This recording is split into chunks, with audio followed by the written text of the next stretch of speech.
The wind howled across the jagged cliffs of the war-torn planet, carrying with it dust and the metallic tang of old battles. Broken structures of forgotten outposts jutted from the ground like skeletal fingers, their edges jagged and sharp. Lyra moved silently among the ruins, her armor clinking softly with each step, her senses alert. She had been trained to expect treachery at every turn, to strike first and leave no witnesses. Her reputation as a fearsome warrior had been built on the blood of countless enemies, and she carried it proudly. Yet today her instincts hummed with an unusual tension, a whisper that danger was near, but different from anything she had faced before. The human had come alone. According to the reports she had intercepted, a scout, weak and inexperienced. Some soldier from a distant colony, foolish enough to wander into her territory. Lyra crouched behind a crumbling wall, her eyes scanning the horizon. The human was there just as predicted, standing among the ruins, calmly inspecting his surroundings. He carried nothing more than a small pack and a weapon that looked primitive compared to her own energy blade. Lyra's lips curled into a smile. The kill would be easy, quick and clean. She stepped out from the shadows, her movements silent and precise. The human did not flinch. He did not raise his weapon. He simply turned his head and met her gaze. Lyra froze. No human had ever looked at her this way. No human had ever dared to meet her eyes and remain so calm. It was unsettling, a faint ripple of doubt brushing against her confidence. Lyra took a slow, deliberate step forward, her energy blade humming in her hand.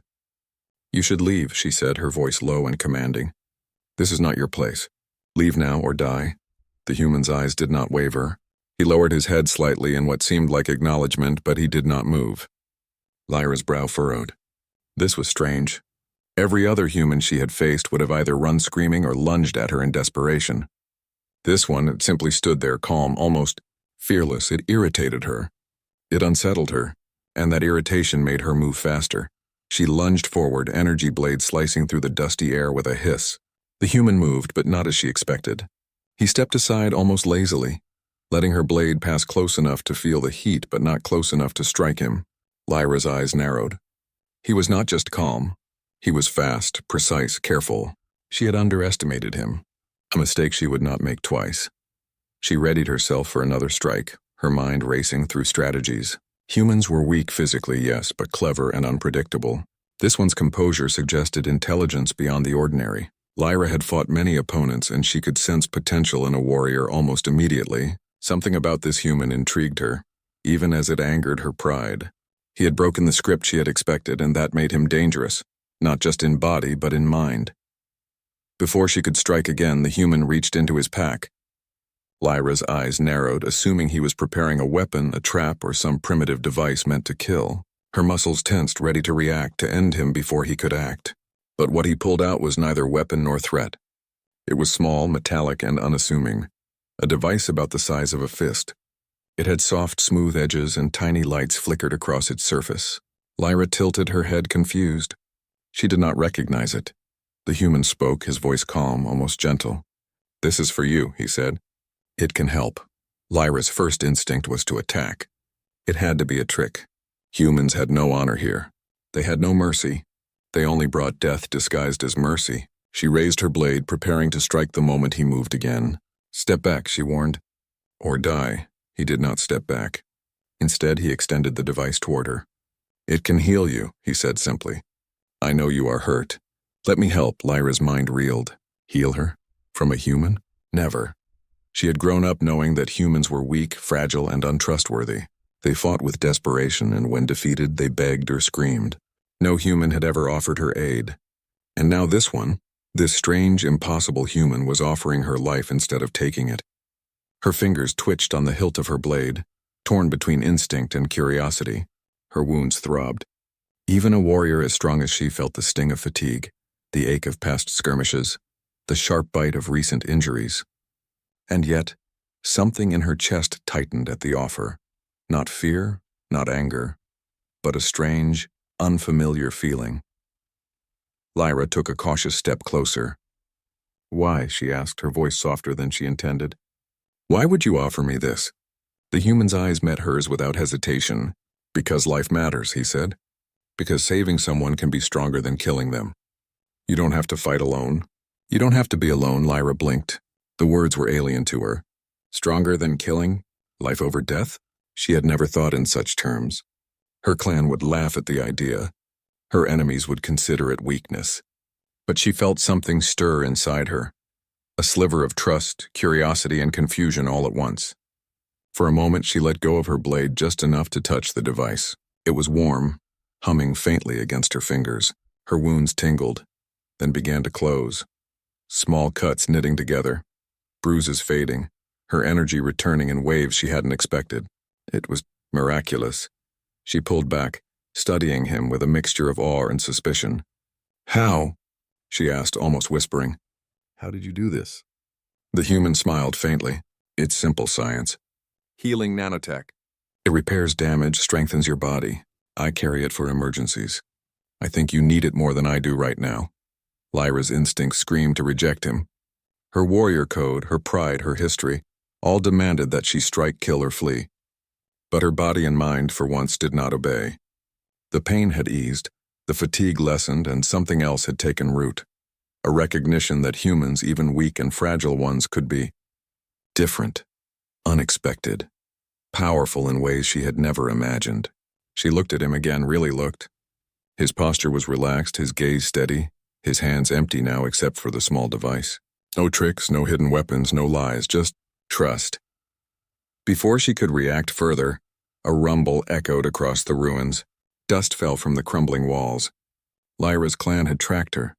They were close, and they would not forgive hesitation. Every second she spent here was dangerous. Every second she failed to act could be her last. She glanced at the human whose calmness had not wavered, and something in her shifted. She did not feel fear, she felt decision. "I should kill you," she murmured, her voice low and almost to herself. "By all rules. By all honor. I should." The human shook his head. "No, there's a different way. You can survive without killing. You can choose." Lyra's mind spun. Her whole life had been a series of choices. Kill or be killed. Strike first or die. Trust none and survive all.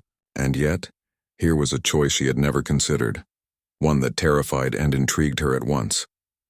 She looked down at the device, still warm in her hands, still pulsing with life. Slowly, deliberately, she made a decision. Not just about him, but about herself. The rumble grew louder. Figures emerged from the dust. Her clan, their weapons ready, eyes filled with fury. They had followed her, expecting her to finish the mission, to kill the human and prove her loyalty. Their anger was palpable. Lyra's pulse quickened, not with fear of them, but with awareness that she could not face them alone. Not entirely. She glanced at the human who met her gaze with calm certainty. "I don't know if I can trust you," she said, voice rough with emotion. "But I choose to try," the human nodded. "That's all I ask." Lyra inhaled sharply, her mind racing. Every step she took now would define not only her life, but perhaps the lives of many others.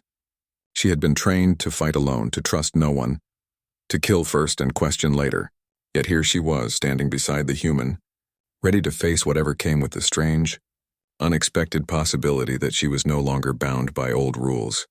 The first figures of her clan appeared at the edge of the ruins. Their shouts were sharp, commanding, accusing. Lyra raised her hand, holding the device toward them. They hesitated, their expressions shifting from fury to confusion. How could she, Lyra, the fearsome warrior, stand there offering help instead of violence? They moved closer, suspicion in every step, weapons raised, ready for the worst. Lyra's eyes met the human's. He gave a small nod, signaling readiness.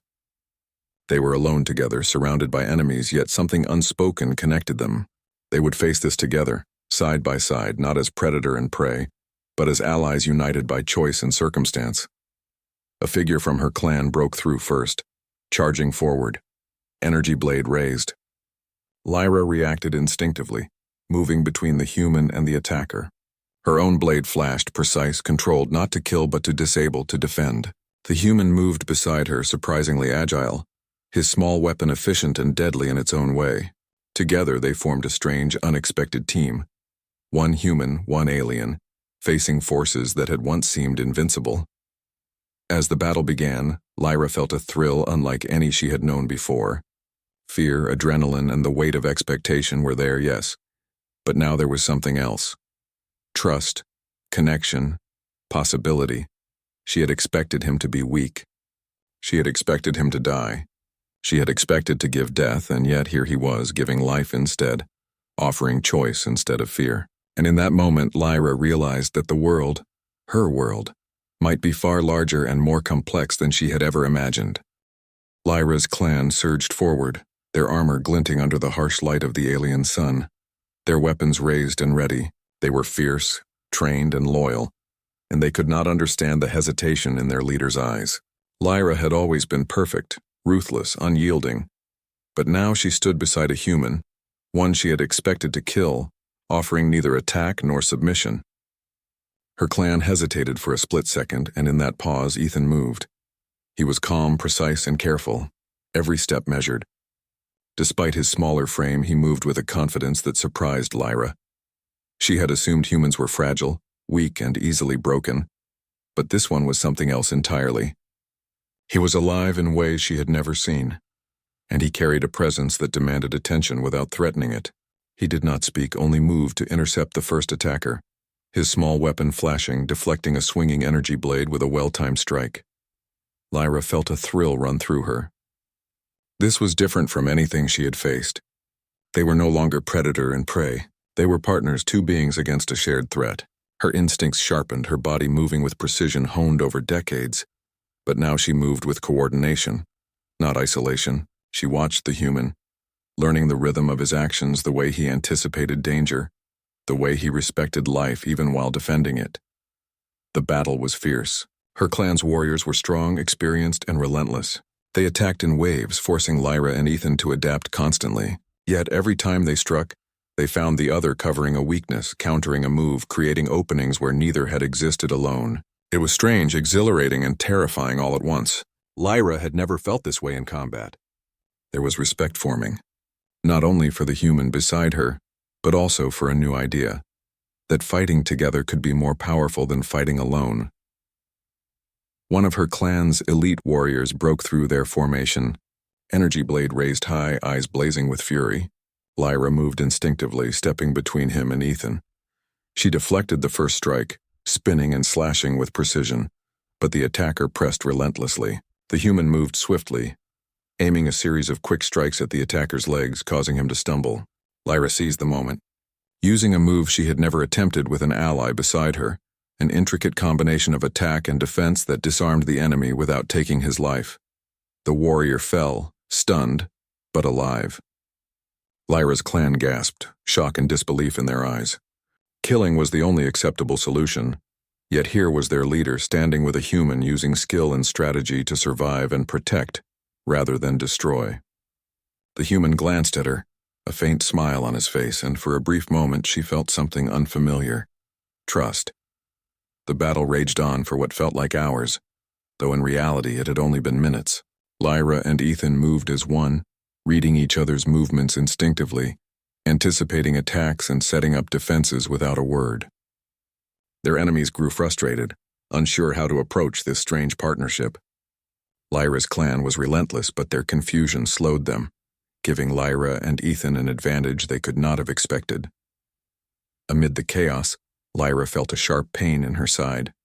She stumbled slightly, and a quick glance revealed a deep cut from a stray blade. The human reacted instantly, placing a hand over the wound. The nanotech device activated again, pulsing with warmth as her injuries began to mend. Lyra inhaled sharply, surprised by the comfort it brought. She had been trained to endure pain, to fight through it, but this was different. She felt stronger, faster, more alive than she had in years. "Thank you," she said quietly, almost a whisper, though the noise of battle surrounded them. The human glanced at her, his eyes calm and steady. "No need," he said simply. "We protect life." "That's what matters," Lyra frowned. Protect life? She had grown up knowing that life was a tool, a weapon, a resource to be used. Death had been the only certainty, and strength had been measured by how many enemies one could destroy. Yet here she was, alive, stronger, and not alone. She had begun to understand something she had never imagined, that power could come from mercy, from trust, and from unexpected choices. Another wave of attackers approached. Lyra's clan had begun to regroup, furious at their leader's disobedience. Lyra and Ethan readied themselves, standing back to back. The human was smaller, yes, but his movements were precise, his strikes calculated. He did not rage, he did not panic. He simply acted, and Lyra mirrored him, their combination of strength and strategy creating an unstoppable rhythm. A warrior lunged at Ethan from the shadows. Lyra reacted instantly, deflecting the strike with a sweeping motion, then using the human's own momentum to trip the attacker. Ethan spun, striking the enemy with a precise blow that incapacitated him without causing lasting harm. Lyra's eyes widened. Humans were clever, yes, but this one, he was remarkable. She had underestimated him completely. The final wave approached. Lyra's clan's leaders, the elite warriors she had trained alongside, moved to surround them. Lyra's heart raced, not with fear, but with anticipation. She glanced at the human. "Ready?" she asked. "Always," he replied calmly. Together they faced the approaching leaders. Lyra's blade hummed, a silent promise of precision and control, while Ethan's weapon flashed with unexpected agility. The first strike came from her right, a powerful energy slash aimed to overwhelm. Lyra deflected it while Ethan moved in, targeting the attacker's weak points with calculated precision. The enemy fell, disarmed and stunned. Another attacked from the left. Lyra spun, parrying, while Ethan struck, the rhythm seamless, their coordination perfect. The clan's leaders hesitated, stunned by the display. This was no longer just Lyra's fight. This was something new, something they had never seen before, an alliance between species, a partnership that defied expectation, that challenged tradition, that offered a different kind of power. Lyra took a deep breath, feeling the bond between herself and the human strengthen with every passing second. She had expected to kill him. She had expected fear, weakness, betrayal. Instead, she had found trust, courage, and unexpected strength. Together, they were unstoppable. The final leader moved in for a strike, furious and reckless. Lyra feinted, drawing the enemy's attention, and Ethan struck from behind, disarming him with skill and precision. The leader fell to his knees, panting, eyes wide with shock. Lyra stepped forward, holding her blade near his throat, but she did not strike. Instead, she extended her hand, offering him the same choice the human had offered her: life. The leader hesitated, staring at her in disbelief. "You spare me?" he asked. Lyra nodded. "Life is stronger than death." "That is what I have learned." The leader's expression softened slightly. He had expected cruelty, not mercy. And yet he survived. Slowly he lowered his weapon, and the remaining clan members followed suit, their rage replaced by confusion, awe, and perhaps a hint of respect. Lyra turned to the human. "I never thought I would see this," she said quietly. "I never thought mercy could be a weapon." The human smiled faintly. "It is," he said simply. "It is the strongest weapon of all." Lyra felt something shift inside her. She had been a warrior all her life, trained to kill, trained to survive, trained to dominate. But now she realized that strength could take many forms. Courage was not always found in blades or battle. Sometimes it was found in trust. Sometimes it was found in mercy. And sometimes it was found in the unexpected gift of life from someone she had expected to hate. The sun began to set, casting long shadows across the ruins. The dust settled, the cries of battle faded, and silence returned to the planet. Lyra looked at the human beside her, and for the first time in her life she felt something she could not name. Something like hope. "We should move," she said, nodding toward the horizon. "There is still much to do." The human nodded. "Together?" Lyra smiled faintly. "Together." They walked side by side, leaving the ruins behind, their bond forged in the fire of battle and the unexpected mercy that had changed everything.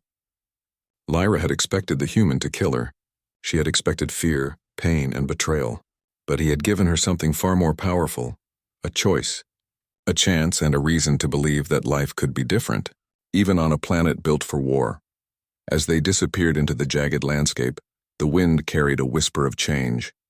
Lyra's clan watched them go, their minds filled with confusion and awe. And somewhere deep inside, Lyra felt the first stirrings of a new path, not defined by blood, not defined by fear, but by trust, courage, and the unexpected gifts that could come from the most unlikely of allies. And in that moment, Lyra knew that everything had changed forever.